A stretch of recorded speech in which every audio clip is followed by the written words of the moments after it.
Good morning friends, कैसे हैं आप लोग। आशा है कि आप लोग बहुत अच्छे होंगे। फ्रेंड्स, आज हम लोग क्लास 12th एनसीईआरटी फिजिक्स का सेकेंड चैप्टर पढ़ेंगे। इस चैप्टर का नाम है स्थिर वैद्युत एवं विभव। आज मैं आपको इस चैप्टर से संबंधित जितने मोस्ट इंपॉर्टेंट ऑब्जेक्टिव क्वेश्चन हैं जो कि न्यूमेरिकल टाइप भी हैं, उन सबको डील करके बताऊंगा।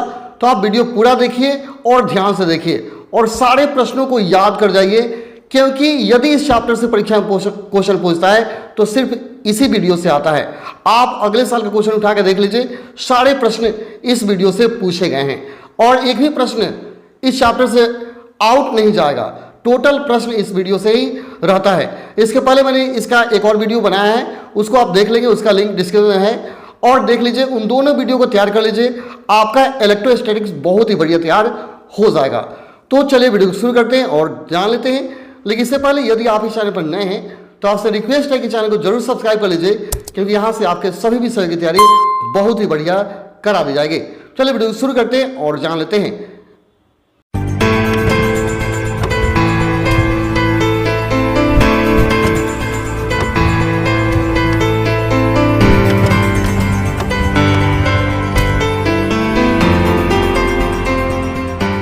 पहला क्वेश्चन है, विद्युतीय विभव की बीमा क्या है। आपको बताना है कि विद्युत विभव का बीमा क्या होता है। तो यहाँ विकल्प दिया है ml स्क्वायर टी के पावर माइनस 3 a के पावर माइनस 1, दूसरा ml टी के पावर माइनस 3 a के पावर माइनस 1, तीसरा ml टी के पावर माइनस 3 a के पावर माइनस 2 और चौथा ml स्क्वायर टी के पावर माइनस 3 a के पावर माइनस 2। तो आपका आंसर हो जाएगा ऑप्शन नंबर ए, ml स्क्वायर टी के पावर माइनस 3 a के पावर माइनस 1। ऑप्शन 1 सही है। अगला क्वेश्चन है, विद्युत क्षेत्र E और विभव V के बीच संबंध क्या होता है। आपको बताना है विद्युत क्षेत्र E और विभव V के बीच संबंध। विकल्प नंबर ए दिया गया है E बराबर dV बाई dx, यहाँ माइनस होगा, माइनस dV बाई dx। दूसरा दिया E बराबर dV बाई dx, तीसरा d बाई dx और चौथा V बराबर dV बाई dx। तो आपका आंसर हो जाएगा ऑप्शन नंबर ए, E बराबर माइनस dV बटा dx, यहाँ माइनस लगा लेंगे, dV बटा dx। यह विद्युत क्षेत्र E और विभव V के बीच का संबंध है। ठीक है, अगला क्वेश्चन देखिए, इलेक्ट्रॉन वोल्ट EV के द्वारा मापा जाता है। यहाँ किसने के द्वारा मापा जाता है, इलेक्ट्रॉन EV के द्वारा मापा जाता है। यानी आपको बताना है EV क्या है। EV क्या है तो याद रहे, EV ऊर्जा का मात्रक है। EV is the unit of energy. तो अतः इससे ऊर्जा मापा जाएगा। ऑप्शन दिया गया वेस्ट, विभवांतर, धारा या ऊर्जा। तो आपका आंसर हो जाएगा ऑप्शन नंबर डी, EV जो इलेक्ट्रॉन वोल्ट है यह ऊर्जा का मात्रक है। ठीक है, अगला क्वेश्चन, पी वेक्टर विद्युतीय आघूर्ण वाला द्विध्रुव विद्युतीय क्षेत्र E वेक्टर में स्थापित किया जाए तब इसकी स्थिति ऊर्जा क्या होगी। यहां दे दिया गया है कि पी वेक्टर एक द्विध्रुव का आघूर्ण है जिसे विद्युत क्षेत्र E वेक्टर में स्थापित किया जाता है, तो इसकी स्थिति ऊर्जा क्या होगी।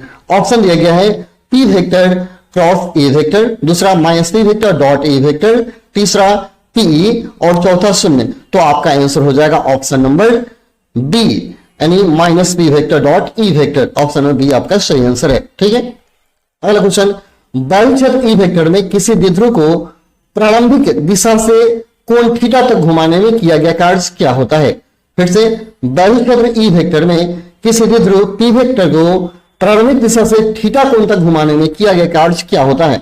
ऑप्शन दिया गया है ए WP 1 cos थीटा, दूसरा WP tan थीटा, तीसरा WPE sec थीटा और चौथा इनमें से कोई नहीं। तो आपका आंसर हो जाएगा ऑप्शन नंबर ए, WPE 1 cos theta. Option number ए आपका सही आंसर है। अगला क्वेश्चन, ये दो आवेशों की दूरी बढ़ा दी जाए तो आवेशों के विद्युतीय द्विध्रुव ऊर्जा का मान क्या होगा। फिर से, यदि दो आवेशों के बीच की दूरी बढ़ा दी जाए तो आवेशों के बीच विद्युतीय द्विध्रुव ऊर्जा का मान होगा, यानी बढ़ेगा घटेगा क्या बताना है। ऑप्शन दिया गया है ए बढ़ जाएगा, बी घट जाएगा, सी अपरिवर्तित रहेगा और डी बढ़ भी सकता है घट भी सकता है। तो आपका आंसर होगा ऑप्शन नंबर डी, यह बढ़ भी सकता है और घट भी सकता है। अगला क्वेश्चन है, विद्युत विभव का मात्रक वोल्ट है, यह तुल्य है। यानी आपको बताना है वोल्ट किसके बराबर है। विद्युत विभव का मात्रक वोल्ट है, यह किसके बराबर है। ऑप्शन दिया गया ए जूल प्रति कुलाम, बी जूल गुना कुलाम, सी कुलाम बटा जूल, डी इनमें से कोई नहीं। तो आपका आंसर हो जाएगा जूल प्रति coulomb. Option number A 1 volt equal to होता है जूल 1 जूल प्रति कूलाम, एक 1 V इक्वल टू 1 जूल प्रति कूलाम, आप इसको याद रखेंगे। ठीक है, अगला क्वेश्चन है, एक समविभवी तल के एक बिंदु से दूसरे बिंदु तक ले जाने में आवेश पर क्षेत्र द्वारा किया गया कार्य होगा। यानी एक समविभवी तल में किसी आवेश को एक बिंदु दूसरे बिंदु तक ले जाते हैं तो क्षेत्र द्वारा किया गया कार्य क्या होगा, यह आपको बताना है। ऑप्शन है धनात्मक होगा, दूसरा ऋणात्मक होगा, तीसरा शून्य होगा, चौथा कहा नहीं जा सकता। तो आपका आंसर होगा ऑप्शन नंबर सी, शून्य होगा। ऑप्शन नंबर सी आपका सही है, शून्य होगा। ठीक है, क्योंकि विभव क्या है, समविभवी है, तल समविभवी है, इसलिए शून्य होगा। अगला है, एक चालक खोखले गोले केंद्र पर आवेश Q है। एक चालक खोखले गोले केंद्र पर आवेश Q है, चालक पर नेट आवेश शून्य है, चालक के भीतरी सतह पर आवेश क्या होगा। यहां ध्यान देंगे, भीतरी सतह पर पूछ रहा है, यानी केंद्र पर Q आवेश दिया गया है तो भीतरी सतह पर क्या आवेश होगा ये बताना है। ऑप्शन है शून्य, Q, -Q या 3 थीटा। तो आपका आंसर होगा ऑप्शन नंबर सी, यानी -Q। यानी याद रहे, जब भीतर पूछेगा तो नेगेटिव हो जाता है, वहीं जब बाहर पूछे तो पॉजिटिव हो जाएगा।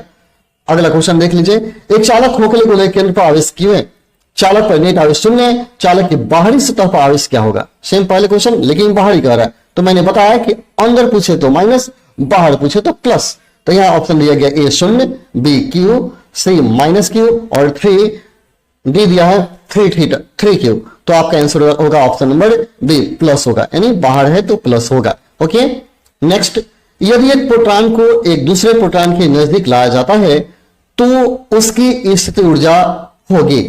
फिर से क्वेश्चन, यदि एक प्रोटॉन को एक दूसरे प्रोटॉन के नजदीक लाया जाता है तो उसकी स्थिति ऊर्जा होगी। ऑप्शन दिया गया बढ़ेगी, दूसरा घटेगी, तीसरा अपरिवर्तित रहेगी और चौथा इनमें से कोई नहीं। तो आपका आंसर हो जाएगा ऑप्शन नंबर ए, बढ़ेगी। अगला क्वेश्चन है, किसी संधारित्र की धारिता का मात्रक होता है। आपको बताना है कि किसी संधारित्र की धारिता का मात्रक क्या होता है। ऑप्शन दिया गया वोल्ट, दूसरा न्यूटन, तीसरा फैराड, चौथा एम्पियर। तो आपका आंसर हो जाएगा option number C, farad. Option number C होगा आपका आंसर, फैराड। धारिता का मात्रक फैराड होता है। अगला, विद्युत धारिता की बीमा क्या होती है। आपको बताना है कि विद्युत धारिता का बीमा क्या होगा। ऑप्शन दिया गया m के पावर -1, l के पावर -2, t के पावर 4 a स्क्वायर, दूसरा है ml स्क्वायर t के पावर 4 a के पावर -2, तीसरा है m स्क्वायर l के पावर -2 t के पावर 4 a के पावर -2, चौथा है m square l square t square a के पावर -2। तो आपका आंसर हो जाएगा ऑप्शन नंबर ए, m के पावर -1, l के पावर -2, t के power 4 a square. Option number ए आपका सही है। अगला, वायु में गोलीय चालक की धारिता समानुपाती होती है। आपको बताना कि वायु में गोलीय चालक की धारिता किसके समानुपाती होता है। ऑप्शन दिया गया गोला के द्रव्यमान के, दूसरा गोला के त्रिज्या के, तीसरा गोला के आयतन के और चौथा गोला के सतह के क्षेत्रफल के। तो आपका आंसर हो जाएगा ऑप्शन नंबर बी, गोला के त्रिज्या के। यानी याद रहे, गोलीय चालक की धारिता उसके त्रिज्या की समानुपाती होता है, C प्रोपोर्शनल टू R होता है। ऐसे एक्चुअल C का मान होता है C बराबर 4 पाई एप्सिलॉन 0 R। इसको याद रखें, गोलीय चालक की धारिता का व्यंजक है C equal to 4 pi epsilon 0 R। यहाँ 4 पाई एप्सिलॉन 0 अचर है, इसलिए C समानुपाती R हो जाता है। ठीक है, अगला, दो आवेशित चालकों के बीच संपर्क द्वारा आवेश वितरण से, कहता है दो आवेश चालकों को संपर्क कर दिया जाए, सटा दिया जाए तो आवेश वितरण से क्या होगा। ऊर्जा का ह्रास होगा, दूसरा ऊर्जा की वृद्धि होगी, तीसरा ऊर्जा का मान नियत रहता है या इनमें से कोई नहीं। तो आपका आंसर हो जाएगा ऑप्शन नंबर ए, ऊर्जा का ह्रास होगा, इन ऊर्जा की कमी हो जाएगी। ठीक है, अगला क्वेश्चन, वायु को छोड़ किसी वस्तु का परावैद्युत स्थिरांक हमेशा अधिक होता है। वायु को छोड़ किसी वस्तु का परावैद्युत स्थिरांक हमेशा अधिक होता है। ऑप्शन है 0 से, दूसरा 0.5 से, तीसरा 1 से या चौथा 2 से। तो आपका आंसर होगा ऑप्शन नंबर सी, हमेशा 1 से ज्यादा होता है। ठीक है, और वायु का 1 होता है। ठीक है, अगला, जब समानांतर पट्टिका वायु संधारित्र की पट्टिकाओं के बीच की दूरी बढ़ती है या बढ़ा दी जाती है तब इसकी धारिता क्या होगी। फिर से, जब समानांतर प्लेट संधारित्र के पट्टिकाओं के बीच की दूरी बढ़ा दी जाए तो इसके धारिता पर क्या असर पड़ेगा, ये आपको बताना है। ऑप्शन दिया है बढ़ जाएगी, दूसरा घट जाएगी, तीसरा इनमें से कोई परिवर्तन नहीं होता है, चौथा 0 हो जाएगी। तो आपका आंसर होगा ऑप्शन नंबर बी, घट जाएगी। अगला क्वेश्चन है, यदि एक शीशे की छड़ अर्थात उच्च परावैद्युत नियतांक की एक माध्यम को हवा संधारित्र के प्लेटों के बीच रखा जाए तो इसकी धारिता पर क्या असर पड़ेगा।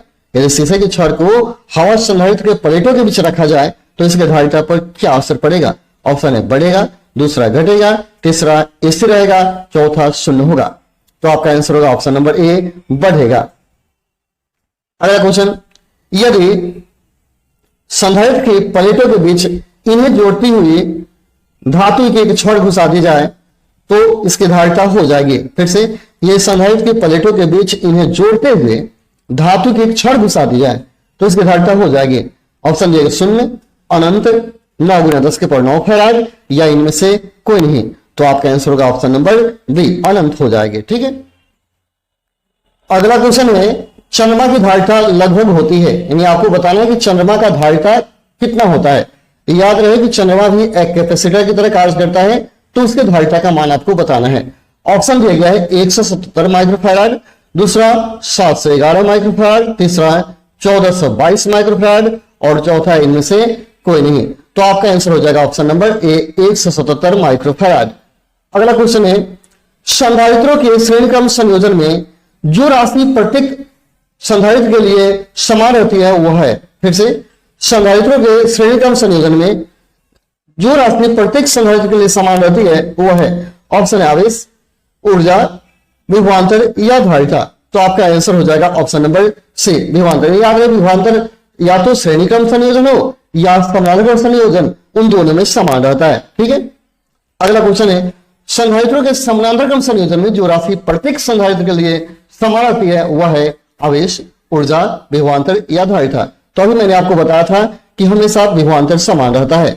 तो ऑप्शन नंबर सी आपका सही आंसर है। अगला, किसी भूयोजित चालक को विद्युत रोधित आवेशित चालक के निकट ले जाने पर बाद वाले चालक की विभवधारिता का मान बढ़ेगा, घटेगा, अपरिवर्तित रहेगा या शून्य हो जाएगा। क्या होगा आपको बताना है। तो आपका आंसर होगा ऑप्शन नंबर बी, बढ़ जाएगा। अगला, किसी विद्युतीय क्षेत्र में चालक को रखने पर उसके अंदर विद्युतीय क्षेत्र का मान होगा। फिर से, किसी विद्युतीय क्षेत्र में चालक को रखने पर उसके अंदर विद्युतीय क्षेत्र का मान होगा। ऑप्शन ए घट जाएगा, बी बढ़ जाएगा, सी अपरिवर्तित रहेगा और डी शून्य हो जाएगा। तो आपका आंसर होगा ऑप्शन नंबर डी, शून्य हो जाएगा। अगला क्वेश्चन है, वांडीग्राफ जनित्र एक मशीन है जो उत्पन्न करता है। वांडीग्राफ जनित्र एक मशीन है जो उत्पन्न करता है। विकल्प है एसी शक्ति यानी एसी धारा, दूसरा उच्च आवृत्ति की धाराएं, तीसरा कई लाख वोल्ट का विभवांतर और चौथा है केवल अल्प धारा। तो आपका आंसर होगा ऑप्शन नंबर सी, कई लाख वोल्ट का विभवांतर। अगला क्वेश्चन है, जब संधारित्र प्लेटों के बीच के परावैद्युत स्थिरांक का माध्यम बढ़ जाती है तो हवा की अपेक्षा उसकी धारिता। फिर से, जब संधारित्र प्लेटों के बीच के परावैद्युत स्थिरांक का माध्यम बढ़ा जाता है तो हवा की अपेक्षा उसकी धारिता। ऑप्शन है के गुनी बढ़ जाएगी, बी के गुनी घटती है, सी के स्क्वायर गुनी बढ़ती है, डी इनमें से कोई नहीं। तो आपका आंसर होगा ऑप्शन नंबर ए, के गुनी बढ़ जाती है।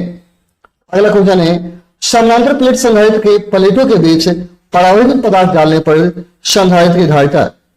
फिर से क्वेश्चन, समानांतर प्लेट संधारित्र के प्लेटों के बीच परावैद्युत पदार्थ डालने पर संधारित्र की धारिता। ऑप्शन है बढ़ती है, बी घटती है, सी अपरिवर्तित रहती है, डी कुछ कहा नहीं जा सकता।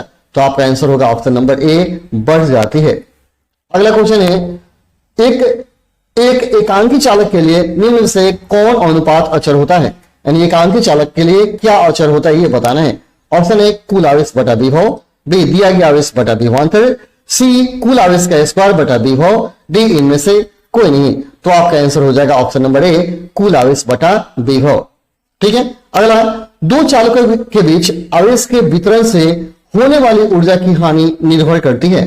फिर से, दो चालकों के बीच आवेश के वितरण से होने वाली ऊर्जा की हानि निर्भर करती है। ऑप्शन है विभवांतर के वर्ग पर, धारिता पर या इनमें से किसी पर नहीं।